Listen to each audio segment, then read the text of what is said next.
tere Trinity äriõiguse töögrupi poolt. Selle nädala nõuandes räägin sellisest asjast nagu osaniku väljasulatamine.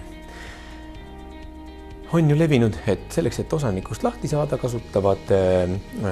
väikeosanikust lahti saada, kasutavad suurosanikud ära oma hääle enamust ja otsustavad kapitali suurendamise ja niimoodi sulatavad väikeosaniku välja ja nad on kindlad, et ega väikeosanik kapitali suurendamisega kaasa ei tule, sest tal ei ole mõtet panna raha ühingusse, kus ta on väikeosanik ja muutub tõenäoliselt veel väiksemaks osanikuks.